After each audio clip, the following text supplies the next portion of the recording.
السلام علیکم ناظرین، میں ہوں میاں عقیل افضل اور آپ دیکھ رہے ہیں میرا یوٹیوب چینل۔ ناظرین، آج کے اس ویلاگ کے اندر بہت ساری خبریں کور کروں گا۔ ساری خبریں امپورٹنٹ ہیں، اس لیے کسی بھی خبر کو چھوڑ نہیں سکتا۔ سب سے پہلے ہم بات کریں گے کہ مولانا نے اتحادی جماعتوں کو انکار کر دیا، اور اس انکار کے بعد پاکستان تحریک انصاف اپنا فائدے کے لیے انہوں نے مولانا سے رابطہ کر لیا۔ اب دیکھتے ہی ہیں کہ مولانا کو پاکستان تحریک انصاف راضی کر پاتی ہے یا نہیں کر پاتی ہے اپنے لیے۔ دوسری خبر ہمارے پاس جو بڑی ہے وہ ہے ایم کیو ایم نے ایک مرتبہ پھر اتحادی جماعت کے سامنے یا مسلم لیگ نون کے سامنے اپنے کچھ مطالبات رکھ دیے، اور ان مطالبات کی منظوری تک یہ اعلان کیا ہے کہ وہ کابینہ کا حصہ نہیں بنیں گے۔ یہ مطالبات کیا ہیں وہ بھی آپ کو بتائیں گے۔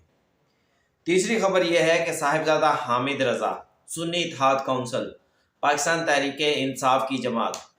انہوں نے وہ ایک مرتبہ پھر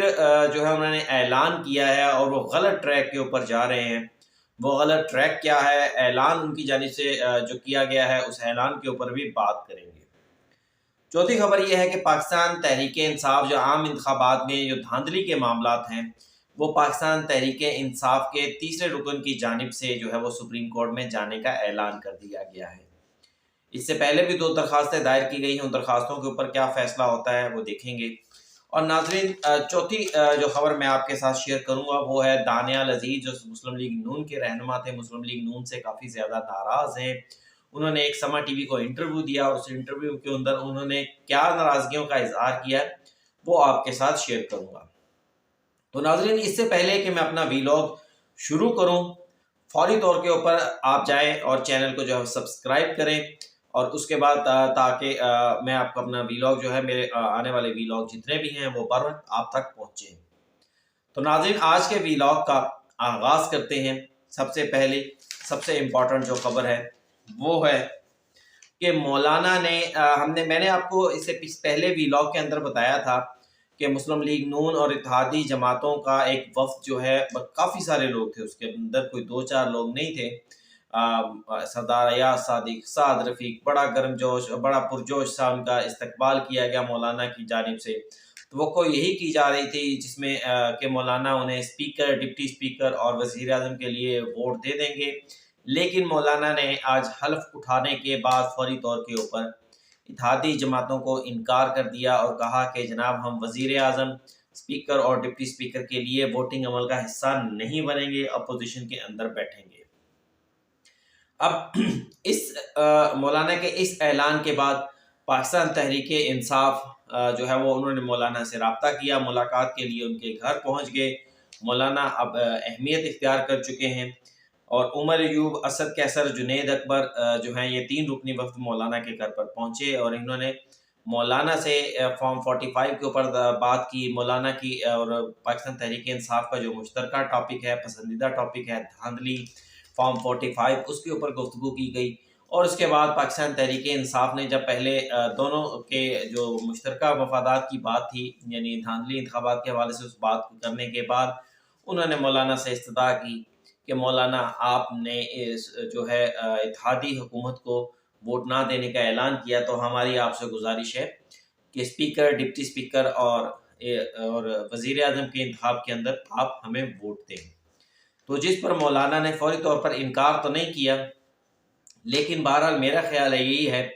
کہ مولانا اس سے پہلے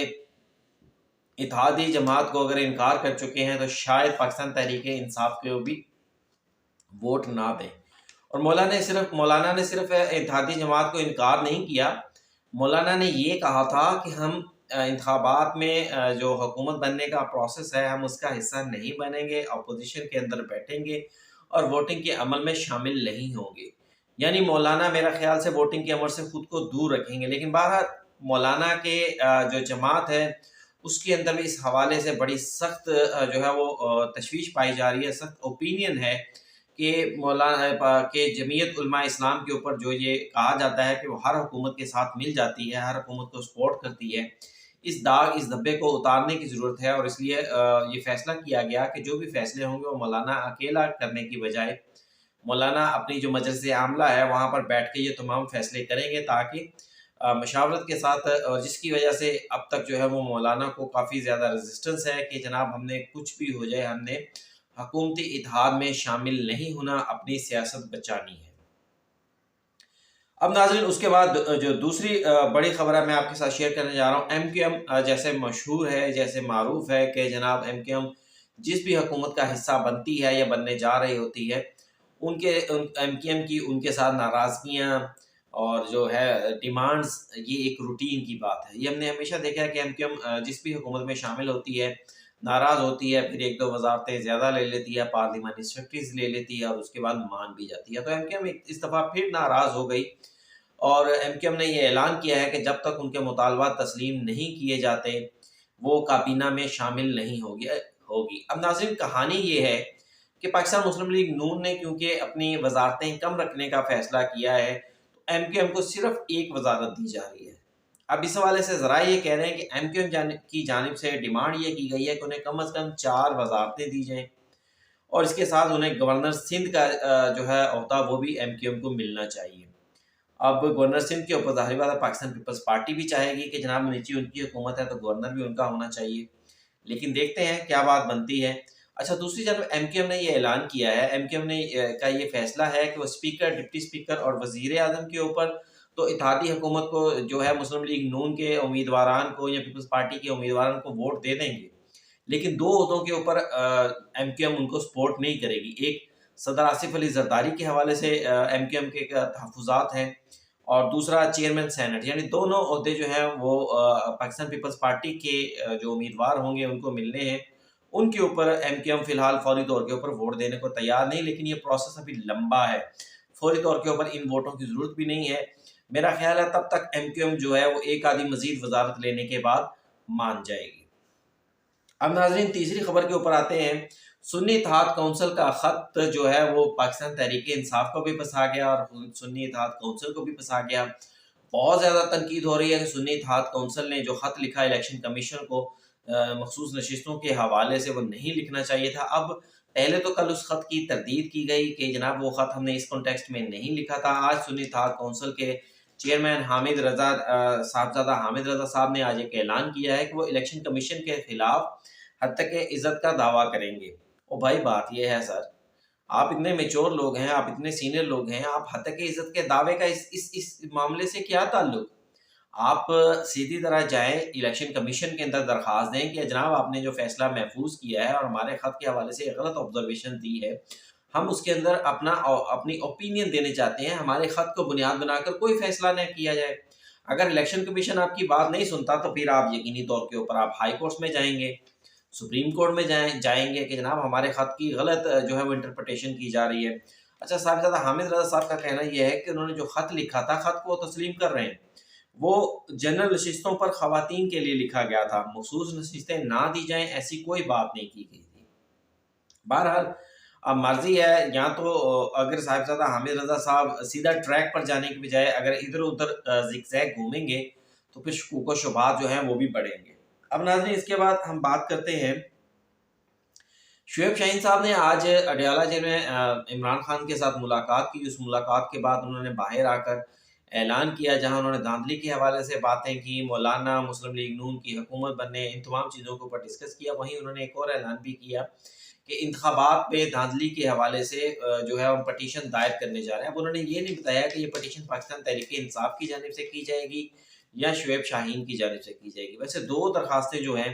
وہ آلریڈی پاکستان تحریک انصاف پہلے سپریم کورٹ میں دائر کر چکی ہے۔ نمبر 1 شیر افضل مروت کی درخواست، اس کے اندر یہ کہا گیا ہے کہ جناب جو انتخابات میں دھاندلی کی گئی ہے، اب شیر افضل مروت صاحب نے انڈیویجولی طور پر درخواست دائر کی، اس کے اوپر بھی سوالات ہیں۔ نمبر دوسری بات کیسرا الہی صاحبہ کی درخواست، جو پرویز الہی صاحب کی اہلیہ ہیں، انہوں نے صرف اپنے حلقے جو میرے خیال سے غالباً NA 64 ہے یا 61 ہے، انہوں نے اس کے حوالے سے درخواست سپریم کورٹ آف پاکستان میں دائر کی ہے کہ جناب فارم 45 کو مد نظر رکھتے ہوئے جو ان کے حلقے کے انتخابی نتائج ہیں اس کے اوپر فیصلہ دیا جائے۔ اور پھر تیسری بات، اب پاکستان تحریک انصاف کے رہنما شعیب شاہین کی جانب سے اعلان کیا گیا ہے، دیکھنا یہ ہے کہ یہ پاکستان تحریک انصاف ایز اے جماعت جاتی ہے یا شعیب شاہین انڈیویجولی جاتے ہیں۔